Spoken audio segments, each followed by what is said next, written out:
Sir ये जो CBSE ने अभी गाइडलाइन जारी की है कि जो ऑनलाइन कॉपी चेक होगी ये कैसे चेक होगी, क्या देखिए इसके बारे में ऑनलाइन कुछ बता सकते हैं आप? हाँ बिल्कुल। देखिए ऑनलाइन कॉपी चेक करने के लिए सबसे पहले हम क्या करेंगे, हमारे लिए जो सिस्टम कॉन्फ़िगरेशन है पहले हमको वो पता होना चाहिए कि हमारे लिए जो 12th की कॉपी चेक होनी है उसमें लेटेस्ट आपका है ना जो विंडोज़ 11 होनी चाहिए। साथ में हमारे पास जो लेटेस्ट वेब ब्राउज़र है, गूगल क्रोम हो सकता है, आपका मोज़िला फायरफॉक्स हो सकता है, ठीक है। तो कोई भी लेटेस्ट ब्राउज़र हो।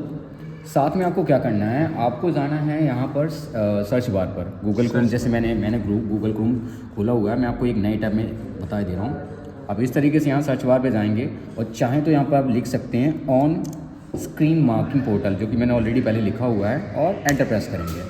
एंटर प्रेस करेंगे तो कुछ इस तरीके से आपके पास है ना हाइपरलिंक्स आ जाएंगे। अब इसमें अपने फर्स्ट हाइपरलिंक पर क्लिक कर देना है। अच्छा जी, इस पर आप फर्स्ट हाइपरलिंक पे क्लिक करेंगे तो कुछ इस तरीके का इंटरफेस आएगा और यहाँ पर लिखा हुआ है already on screen marking system OSM। जी, तो इसमें ना सबसे पहले आपको लॉगिन करना होगा, जिसके लिए आपको यूज़र आईडी होनी चाहिए। मेरी यूज़र आईडी कुछ इस तरीके से है और यहाँ पर मैं अपना पासवर्ड डालूंगा।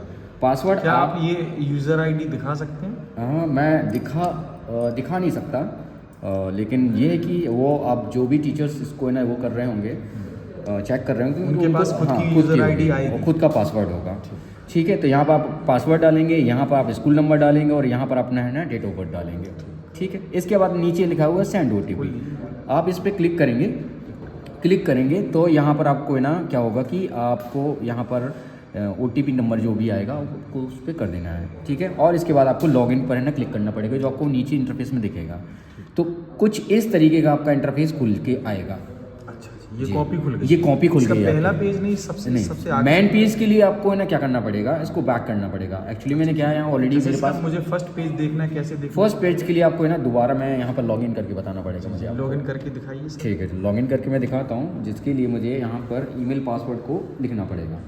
ठीक है, तो CBSE ने जो ईमेल पासवर्ड दिया उसको मैं यहाँ पर डाल दूँगा और वो सीक्रेट है, वो आपको ध्यान रखना है।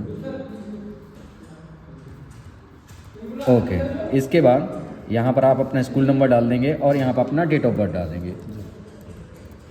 ओके, और यहाँ पर नीचे सेंड OTP करेंगे तो मेरे पास एक है ना OTP है ना आएगा, जो मेरा कॉन्फ़िगरेशन करेगा। अभी OTP नंबर आया है और मैं इसको यहाँ पर है ना डाल दे रहा हूँ।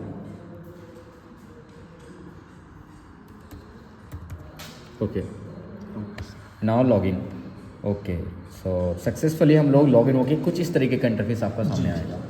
अब इसमें क्या करना है, आपका फर्स्ट है होम, यहाँ पर आप है ना सिस्टम, मैंने अभी कुछ देर पहले बताया था कि सिस्टम रिक्वायरमेंट्स आपको है ना ध्यान देनी है। तो PC, लैपटॉप, OS 8 उससे ऊपर होना चाहिए, रैम 4GB होनी चाहिए, C ड्राइव 1GB होनी चाहिए, लेटेस्ट इंटरनेट ब्राउज़र होना चाहिए और एडोब रीडर हो आपके पास, जो जब भी आप PDF खोलें तो एडोब रीडर जरूर रखें। और इंटरनेट स्पीड बहुत मस्ट है और 2 Mbps की स्पीड होनी ही चाहिए एटलीस्ट, इतना है ना कंपलसरी है। इसके बाद हम क्या करेंगे कि मैन असेसमेंट की तरफ जाएंगे, लेकिन उससे पहले मैं आपको बताना चाहता हूँ जो भी टीचर्स हैं, सबसे पहले आप है ना इस पोर्टल में जब आप लॉगिन करेंगे तो यहाँ देखेंगे होम मैन असेसमेंट, उसके बाद आएगा प्रोफाइल पे जाके आपको यहाँ पर user ID, available name, mobile number, email, ये सारा चीज़ आपका यहाँ पर ऑलरेडी आपके है ना बोर्ड के थ्रू दिया होगा। इसके बाद आपको यहाँ पर अपनी बैंक डिटेल्स को है ना इंक्लूड करना पड़ेगा और यहाँ नीचे जो साइन है अपडेट का, उस पर आप क्लिक कर देंगे तो ये है ना आपका अपडेट, आपका ऑलरेडी अपडेट होगा। जी बिल्कुल। इसके बाद हम आते हैं मैन असेसमेंट पे, जो हमारा काम है जी। ठीक है, उससे पहले मैं आपको थोड़ा बहुत बता दे रहा हूँ। नीचे है ना प्रोफाइल के एक दिया हुआ है सब्जेक्ट वाइज एवेल्यूशन रिपोर्ट, तो आपने जो भी सब्जेक्ट आपका होगा उसकी एवेल्यूशन रिपोर्ट होगी आपकी है ना, वो यहाँ पर है ना वो खुद ही आपको डाउनलोड करके देंगे, क्योंकि आपने जो कॉपी चेक की होगी तो वो आपको बताएंगे आपने किस तरह से कॉपी को चेक किया हुआ है। ठीक है, और यहाँ पर डे वाइज रिपोर्ट भी रहेगी आपकी, साथ में स्क्रिप्ट वाइज, यानी कि आपने ना हो सकता है एक कॉपी चेक किए, 2 कॉपी चेक किए, तो वो है ना उसी से स्क्रिप्ट के हिसाब से रहेगा। ठीक है, मेरे पास है जैसे कि मैंने आज 2 स्क्रिप्ट की हुई हैं, 2 पेपर्स आज सॉल्व किए हुए हैं, तो आपको यहाँ पर देख सकते हैं परसेंटेज किस तरीके से बच्चों की है ना 70 में से मार्क्स आए हुए हैं और ये पूरा है ना रिपोर्ट यहाँ पर दिया हुआ है। ये तो बहुत अच्छा है, इससे तो तुरंत मार्क्स भी पता चल जी तुरंत पता चल जाते हैं, कोई दिक्कत नहीं होती है। और आगे मेरा जो AHE होता है वो इसको रिव्यू करके है ना हमको दे देगा कि आपने किस तरीके से कॉपी चेक किया या कहीं पर कुछ ना सुधार करना है। ठीक है, अच्छा, इसमें HE और AHE भी? जी बिल्कुल। हमारा असिस्टेंट हेड जरूर रहेगा जो हमको गाइड करेगा। अब हम चलते हैं मैन असेसमेंट की तरफ, जो हमारा सबसे बड़ा काम है। ठीक है, यहाँ पर मैंने है ना मैन असेसमेंट के लिए ना आपका जैसे मैंने अभी दो अटैम्प्ट किए हैं तो 2 यहाँ पर लिखा हुआ है, 1 आज मैंने कंप्लीट किया, एक और करने जा रहा हूँ। और यहाँ पर आपका है ना सब्जेक्ट का नेम और एवोल्यूशन को स्टार्ट करने के लिए आपको इस बटन पर क्लिक करना पड़ेगा। ओके, जैसे हम इस बटन पर क्लिक करेंगे तो हमको कुछ इस तरीके का इंटरफेस नज़र आएगा। कॉपी खुल गई मतलब जी कॉपी खुल गई है और आप देख सकेंगे यहाँ से फर्स्ट पेज जो आपको देखना होगा यहाँ पर, ये देखिए यहाँ पर लिखा हुआ केंद्रीय माध्यमिक शिक्षा बोर्ड दिल्ली। जी तो ये हमारी फर्स्ट, ये आई का निशान क्या मतलब ये आई है, ये बताएगा कि आपने इस पेज को देख लिया है। अच्छा, तो इसके लिए अगर आप चाहते हैं कि आप अपने पेज को है ना व्यू करते चलना है, बाद में आपको ध्यान बना रहेगा, सिंबल्स यूज करने। जी ये सारे सिंबल्स हैं। एम क्या होगा सर? एम मार्क्स के लिए, यहाँ पर अगर आपको मार्क्स अपलोड करने हैं, जैसे मैंने यहाँ पे 0 अपलोड किया हुआ है। ठीक है, मैं आपको बताऊंगा प्रोसेस वाइज। और ये क्या है सर? टिक, ये टिक है, ये अगर आपने क्वेश्चन सही किया हुआ है। जैसे मैं थोड़ा सा नीचे आते हैं हम, अभी मैं आपको बता रहा हूँ इन सारी चीज़ों को। तो ये फर्स्ट, जैसे कोई कॉपी ब्लैंक है, कुछ भी नहीं लिखा है, तो यहाँ आप देख सकते हैं जी ब्लैंक का साइन है, आपको यहाँ पे क्लिक कर देना है, वो ब्लैंक आ जाएगा आपका। नेक्स्ट है आपका, यहाँ पर हम पेज पे जाते हैं, देखते हैं सेक्शन ए जिससे कि उसने अटेम्प्ट किया हुआ है। और फर्स्ट क्वेश्चन उसने है ना कुछ भी नहीं था, यानी वो 0 मार्क्स हैं। तो मेरे को क्या करना पड़ेगा, सबसे पहले है ना आपको है ना फर्स्ट क्वेश्चन पे जाके है ना उस पर क्या क्लिक करना पड़ेगा। जब तक आप उस पर क्लिक नहीं करेंगे आपका यहाँ पर है ना डिजिट इंसर्ट नहीं होगा, तो ये बहुत ज़रूरी है कि आपको यहाँ पर क्लिक करना पड़े। ठीक है, इस तरीके से मैं जैसे इसमें क्रॉस का निशान तो आपने दिया ही नहीं। जी क्रॉस का निशान ऑलरेडी यहाँ पर मैंने नहीं दिया है, तो मैं अभी दे रहा हूँ। इसको यहाँ पर मुझे क्लिक करना है, टूल बार पर आएंगे और यहाँ पर है ना क्लिक कर देंगे, देखिए वो क्रॉस का निशान आ गया, कट हो गया। जी कट हो गया। ठीक है, ओके। अब इसके बाद हम चलेंगे नीचे की तरफ, और मैंने कुछ कॉपीज़ चेक किए हैं ऑलरेडी, कुछ जो नहीं किए हैं उस पर मैं आपको जैसे मार्किंग बता दे रहा हूँ। जी जैसे कि यहाँ पर मैं क्वेश्चन नंबर 11 है, अब ये क्वेश्चन सही था तो मैंने यहाँ से टिक का मार्क लगा दिया था। अब मैं क्या कर रहा हूँ, इसको नंबर को अपलोड करना है, तो मैं यहाँ पर है ना क्लिक करूँगा, मैंने इसको सिलेक्ट कर लिया। अब मैं है ना 11 नंबर पे जाऊँगा और अपने है ना माउस से राइट क्लिक करूँगा, तो यहाँ लिखा है स्टेप नेम, यहाँ पर कितने नंबर आपको है ना देने हैं, 1 नंबर। अच्छा, ये मार्क्स भी इसमें डिवाइड कर रखे हैं? हाँ बिल्कुल डिवाइड करके रखे हैं कि 1 मार्क्स का है तो आप 1 नंबर आप उस पर ना कर देंगे। जैसे आप उस पर क्लिक करेंगे तो देखिए आपका 1 मार्क्स है ना ऑलरेडी है ना इस पर ना मार्क्ड हो गया है। ठीक है, अब चलते हैं जैसे क्वेश्चन नंबर 12 पर। हम क्वेश्चन नंबर 12 पर उसमें भी अगर हम करना चाहें तो राइट क्लिक करेंगे, वहाँ पर भी मार्क्स हम दे सकते हैं। अच्छा, जैसे थ्योरेटिकल क्वेश्चन है वो कैसे चेक करेंगे? जी थ्योरेटिकल क्वेश्चन के लिए हम चलते हैं क्वेश्चन नंबर जो वेटेज के हैं। Suppose I am trying to do question number 29। Okay, I will go to the question number 29. It could be in the page number 9 or 10, right? ये पेज नंबर 10 पर है। ठीक है, ये आपका जैसे कोई क्वेश्चन दिया हुआ है 2 मार्क्स का है। ठीक है, अब उसने अगर सही किया है तो मैं यहाँ पे पहले टिक कर दूंगा, it is true. Okay, after that क्या करेंगे, हम राइट क्लिक करेंगे और मार्क्स को डिस्ट्रीब्यूट कर देंगे। 2 मार्क्स का है तो 2 मार्क्स पर हमको क्लिक करना पड़ेगा। ये क्वेश्चन है वो आपका 2 मार्क्स का है, 2 मार्क्स पर क्लिक करेंगे, देखो 2 नंबर से ना इसको असाइन हो गया।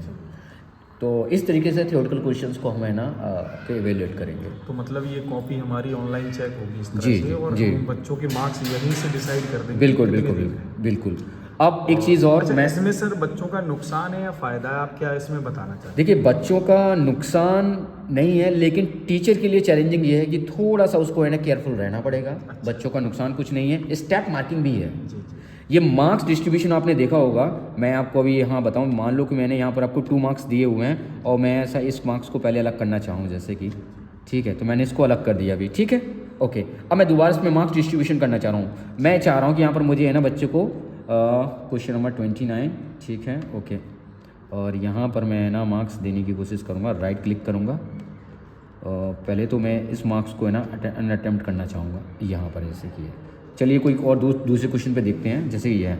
ठीक है, अब मैंने यहाँ पर था ये 3.5 नंबर का और मैंने सिर्फ 2 नंबर दिए, तो मैं चाहूँ यहाँ पर 1.5 नंबर और दे सकता हूँ। अच्छा, ऐड भी कर सकते हैं उसको। ठीक है, तो ये है ना आपका जो मार्क्स होगा यहाँ पर है ना आपका है ना आ जाएगा। क्या मतलब इस बारे में बताएंगे कि इससे बच्चे को फ़ायदा होने वाला है कि नुकसान होने वाला है? बच्चे को फ़ायदा होने वाला है, बच्चे को नुकसान नहीं है। ऑनेस्टली ये है कि पहले क्या होता था कि हम लोग है ना लाइन बाय लाइन पढ़ते थे। ठीक है, अब मुझे लग रहा है कि मैथ्स का ये क्वेश्चन है, इसमें यहाँ तक बच्चे ने सही मेथड लगाया है, तो मैं उतने मार्क्स दे सकता हूँ। ये बिल्कुल वैसे ही है जैसा हम है ना फिजिकली करते थे, ये वर्चुअली है, इसमें कोई नुकसान नहीं है। ये भ्रम अफवाह फैलाई जाती है, पर मैं कहूँ बहुत अच्छा है।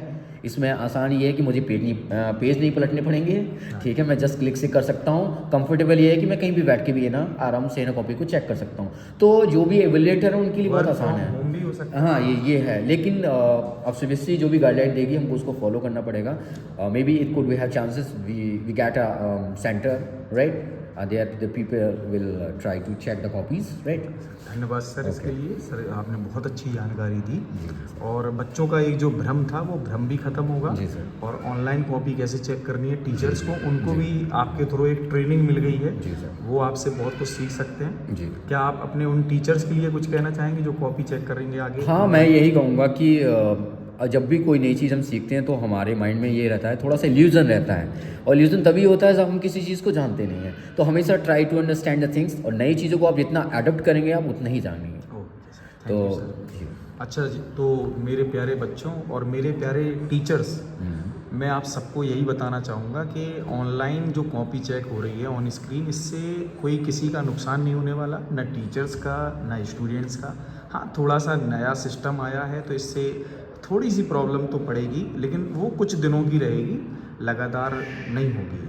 तो ज़्यादा घबराएं नहीं, पेशेंसफुली अपना एग्ज़ाम देते रहें और पेशेंसफुली जो टीचर्स हैं वो भी अपना काम करते रहें। Thank you. आगे मिलते हैं नेक्स्ट वीडियो में। ऐसी जानकारी भरी नॉलेज लेके आऊँगा जो कि आपको सीबीएसई से रिलेटेड जो भी आने वाली जो जानकारियाँ होंगी या इन्फॉर्मेशन होगी वो आपको मिलती रहेंगी। So please subscribe Mathogram CBSE and like this video. Thank you.